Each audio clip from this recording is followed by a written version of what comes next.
In the 90s, the businessman and manager Lou Pearlman wanted to put a boy band together named Backstreet Boys. The band had 5 members, which consists Kevin Richardson, Howie Dorough, AJ McLean, Nick Carter, and Brian Littrell. They started as young teenagers and they worked their asses off. Success didn't come overnight. They went through different development programs, learned how to sing individually as a collective, learned how to dance, how to perform and sing at the same time. They learned how to jail with each other, how to perform with each other, and most importantly, how to harmonize with each other. Because in the 90s, that was the key. It was not like nowadays where you needed a bunch of followers without talent to become a superstar. Back then, you needed to work, you needed to prove yourself in the industry to be recognized. So their team made sure that they not just look like 5 beach boys who looked good but can't sing. They wanted them to look good and sound like Boys to Men at the same time, because in the 90s you had so many boy bands who were really talented. So the competition mode was high. In the beginning stages of their career, they had a lot of local performances in restaurants, schools, shopping malls, events. All of that was planned of the development program, and it helped them to build a fan base. They wanted to be discovered by a record label, to be signed and to make it in the industry.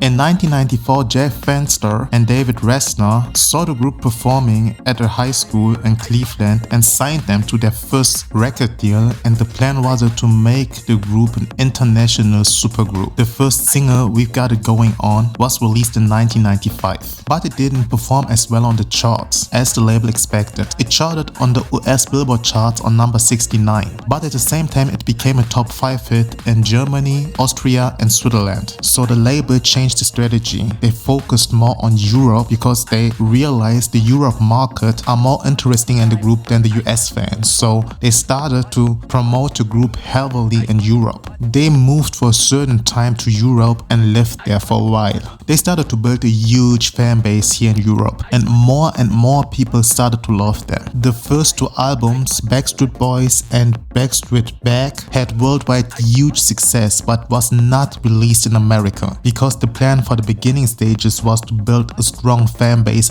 outside of America. With the 3rd album, Millennium, which came out in 1999, they decided to release the album in the US too, and that became a huge success, not just in America but worldwide. The album had a lot of hits, sold over 24 million records worldwide, and is still this day the most successful Backstreet Boys album of all times. They sold out arena tours worldwide. Back then, labels didn't drop the artists after the first fail. They were creating new marketing plans, changing the strategy, putting more effort and work into the artist. These days, labels drop you after the first single fail. They don't give you chances, they don't stick with you, they don't invest in you. That's the reason why we don't have untalented people in the music industry today. There's no artist development anymore. Everybody is expecting fast success. Something like that don't happen overnight. And I think if the Backstreet Boys would start their careers today, they would not have the same type of success they had in the 90s. After the Millennium album in 1999, they became a household name in the music industry. During the years, they released 10 albums, 1 live album, and 6 compilation albums. They still a group till this day, and they sold during their career more than 130 million records worldwide. They became the best-selling boy group of all time, and in general one of the best-selling bands of all time. So when you come from such a successful boy group, people expect someone to become a solo star. Labels, management push always one person more than the other members, especially when it comes to going solo. So let's find out who started a solo career in the Backstreet Boys and which career took off. Kevin Richardson is the oldest member of the Backstreet Boys and also the cousin of Brian Littrell. He had his own solo parts in the group, but the focus was never vocally on him. In 2006, he announced he will leave the group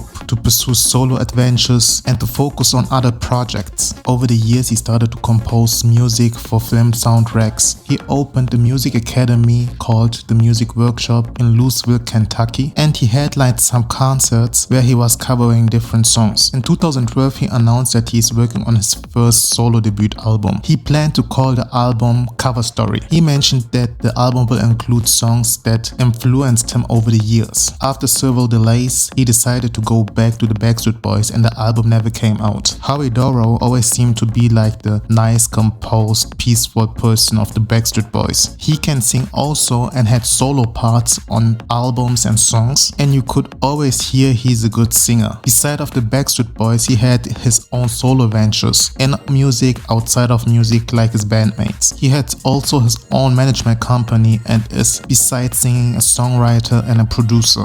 During his musical solo career, he released 3 albums. His first solo album was released in 2011 through the label Avex Tracks, a Japanese label, and RCA USA. The album charted in Japan at number 56. Previous to that album, he wanted to release in 2006 a Latin pop album in Spanish and English, but after a while he changed his mind and went back to pop. In 2012, he released a second album, Live from Toronto. It didn't chart, and the third album came out in 2019 with the title Which One Am I? AJ McLean, better known as the troublemaker of the group, the problem child. AJ had always an amazing voice, a strong stage presence, and a lot of fans loved him. In 2008, AJ started to perform some of his solo songs. In 2010, he released to the label Avex, the Japanese label, his first solo album, Have It All. It charted just in Japan at number 31. He planned to release a second album in 2016 named Naked, but it never came out. During the years, he released some solo singles, and he also announced that he's working on his second album named Sex and Bodies. Brian Littrell is one of the fan favorites of the Backstreet Boys. He and Nick brought a special touch to the Backstreet Boys sound. A lot of fans considered Brian as the best singer of the group. Brian was fighting his whole life with health issues. Since he's a baby, he has congenital heart issues. Later on, it started to affect his voice, his vocal range, and he couldn't hit some notes that he used to hit. In 2004, Brian signed his first solo deal with Union Records. He wanted to release a Christian album, so the album came out in 2006 and charted on the Billboard 100 charts on number 74 and in the US Christian charts on number 3. It sold in the US alone more than 100,000 units. The album did get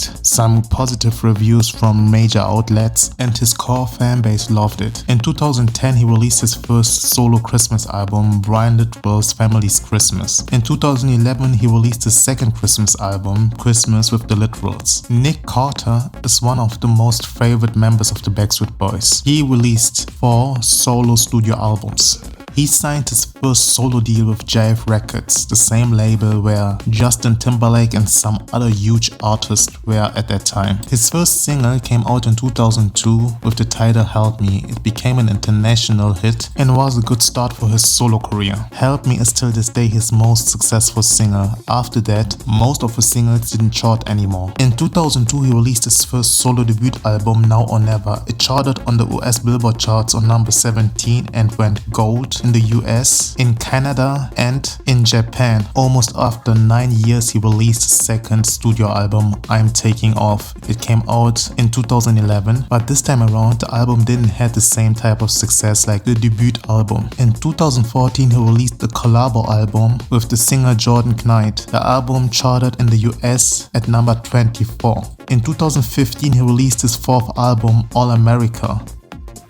The album didn't chart in the US, but it charted in Canada at number 99 and in Japan at number 27. I think overall you can say that the Backstreet Boys are stronger together than as soloists. Sometimes you have one person in a group who is outstanding and goes solo and succeed in his solo career. Sometimes you have more than one member who goes solo and all of them succeed. Look at One Direction, look at Destiny's Child, Beyonce, Kelly Rowland, Michelle Williams. They all have their own genres where they are successful and they don't have the same amount of success, but everyone is winning in their own league. But you need the right team, you need the right people, you need people who believe in you, and you need to be made for this. And sometimes you don't have any soloists in the group, and I think with the Backstreet Boys that's the case. They are more interesting and better when they are together. But it's cool to see that outside of the group they are building their own brands, recording their own music, building their own fan base with the solo stuff. If you have the chance, why not not doing that. I don't think when they release those albums these days they want to become the next big superstar. I think these days they are doing their solo stuff for